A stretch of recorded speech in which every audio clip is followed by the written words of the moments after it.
And here's I will show you the exact way to check most listened to artist on Spotify.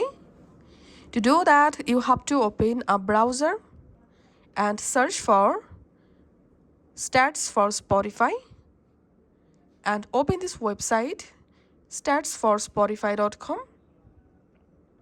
So in this website, you have to sign in with your Spotify account. In which Spotify account you want to check your most listed songs.